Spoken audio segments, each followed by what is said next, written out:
का chemistry 9th class chemistry. This is I am giving the lecture of class 9 chemistry and chapter name is physical states of matter.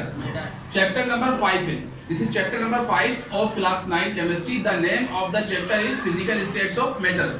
Today I am solving the numerical of Boyle's law. Boyle's law का numerical solve कर रहे हैं. Students मुझे ये बताइए Boyle's law का formula क्या था?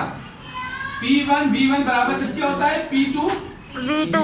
इसकी डेफिनेशन क्या थी कि अगर किसी भी गैस का प्रेशर हम ज्यादा करेंगे तो वॉल्यूम कम होगा और प्रेशर कम करेंगे तो वॉल्यूम ज्यादा होगा. यानी कि एक चीज के ज्यादा करने से दूसरी चीज कम हो जाए और एक चीज से कम होने से दूसरी चीज ज्यादा हो जाए. तो हमने यही पढ़ा था ना कल कि वॉल्यूम इनवर्सली प्रोपोर्शनल किसके होता है? 1/p के. इसकी डेफिनेशन क्या थी? The volume of a given mass of a gas The volume of a given mass of a gas is inversely proportional to its pressure if the temperature is constant. कि अगर volume ज्यादा होगा तो pressure कम होगा. आप इतने याद रखें कि प्रेशर के ज्यादा होने से वॉल्यूम कम होगा और प्रेशर के कम होने से वॉल्यूम ज्यादा होगा. एक चीज के ज्यादा होने से दूसरी चीज कम होगी, एक चीज से कम होने से दूसरी चीज ज्यादा होगी. ये चीज क्या कहलाती है? Boyle's law. क्या है? और बॉयल्स लॉ का फॉर्मूला क्या है? P1 V1 बराबर होता है P2 V2. हमारे पास ये बॉयल्स लॉ का एक न्यूमेरिकल दिया हुआ है. हमें इस न्यूमेरिकल में कौन सा फॉर्मूला इस्तेमाल करना है? ये वाला P1 V1 बराबर है P2 V2. ठीक है. अब आइए न्यूमेरिकल की तरफ. न्यूमेरिकल में हमारे से कहा जा रहा है द प्रेशर को किससे जाहिर करते हैं? P से. सबसे पहले आप गिवन की हेडिंग डालें. किसकी? तो गिवन में हम क्या लिखेंगे? P. प्रेशर को P से जाहिर करते हैं. The pressure of a sample gas. एक गैस है. गैस तो आपको पता है सिलेंडर में भरी जाती है ना. ठीक है. उसके चिप्स बनाए जाते हैं. गाड़ियों में सिलेंडर रखा जाता है, उसमें गैस होती है, एलपीजी गैस. तो एक गैस का सिलेंडर है, उसका जो प्रेशर है वो कितना है? 3 atm. हमने कैसे पहचाना ये प्रेशर है? इसकी यूनिट क्या आ रही है? atm. atm का मतलब प्रेशर की बात आ रही है. तो पहला प्रेशर है तो आप क्या कहेंगे? P1. क्या कहेंगे? तो P1 कितना दिया हुआ है? 3 atm. कितना? आपने यहाँ लिख दिया 3 atm. सही है. उसके बाद कहा जा रहा है एंड और द वॉल्यूम इज 5 लीटर. इसका वॉल्यूम कितना है? 5 लीटर. वॉल्यूम को किससे जाहिर करते हैं? शाबाश, V से. तो फर्स्ट वॉल्यूम है तो आपने V1 लिख दिया. कितना है? 5 लीटर. LITER. ठीक है. उसके बाद कहा जा रहा है इफ अगर the pressure is reduced, pressure को कम कर दिया जाए. क्या कर दिया जाए? कम कर दिया जाए टू 2 atm. यानी कि पहले प्रेशर 3 atm था, ये P1. तो प्रेशर 3 atm से कितना कर दिया? कम करके 2 atm. तो ये क्या आ गया? P2 है. दूसरा प्रेशर है. ये पहला प्रेशर P1 था 3 atm, दूसरा क्या आ गया? 2 atm. तो ये P2 की बात आई. तो P2 कितना है?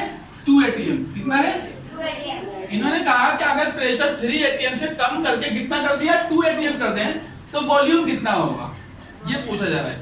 तो आपको रिक्वायर्ड मालूम क्या करना है? वॉल्यूम. पहला वॉल्यूम तो आपको दे दिया V1, तो कौन सा वॉल्यूम मालूम करना है? V2. कौन सा? V2. उसके बाद तीसरी हेडिंग डाली सॉल्यूशन. ठीक है. सॉल्यूशन में आप डायरेक्ट फॉर्मूला लिखे. कौन सा फॉर्मूला लिखेंगे? अकॉर्डिंग टू बॉयल्स लॉ की बात आ रही है ना. बॉयल्स लॉ में होता है ना P1 V1 बराबर P2 V2. तो यहाँ लिख दिया आपने बॉयल्स लॉ का फॉर्मूला. क्या होता है? P1 V1 बराबर किसके होता है? P2 V2 के. हमको मालूम क्या करना है इसमें? क्या मालूम करना है? V2. दूसरा वॉल्यूम मालूम करना है. पहला प्रेशर कितना था? 3 atm. उसका वॉल्यूम कितना था? 5 लीटर. जब प्रेशर 3 atm से कम करके 2 atm हो गया तो फिर वॉल्यूम क्या होगा? यानी कि V2 क्या होगा? तो हमको V2 मालूम करना है. तो V2 को बिल्कुल अकेला करना है. V2 के साथ P2 मल्टीप्लाई हो रहा है तो P2 कहां जाएगा? इसके नीचे आके डिवाइड होगा. अब इधर देखिए यहाँ पे, तो इसी इक्वेशन को मैं ऊपर उतार रहा हूँ. यहाँ पे P1 V1 बराबर किसके? P2 V2. ये कौन से लॉ की इक्वेशन है? बॉयल्स लॉ की. हमको मालूम क्या करना है? V2. तो इसको इधर कर दें आप. P2 V2 को इधर कर दें और P1 V1 को इधर कर दें. क्या मालूम करना है हमको? V2. तो V2 के साथ P2 मल्टीप्लाई हो रहा है ना. क्या हो रहा है? मल्टीप्लाई. जब इधर आएगा तो क्या होगा? जब P2 इधर आएगा तो डिवाइड होगा. तो P1 V1 बराबर अपॉन क्या हो जाएगा? P2. ये समझ में आया? ये कैसे हो गया? V2 हमको मालूम करना था. V2 यहीं रखा. P2 इसके साथ मल्टीप्लाई हो रहा है. जब इक्वल के उधर जाएगा तो क्या होगा? ये डिवाइड होगा. अब इसके अंदर वैल्यूज पुट अप करते हैं गिवन से देख के. ठीक है. तो वैल्यूज क्या क्या दी हुई हैं? P1 कितना दिया है?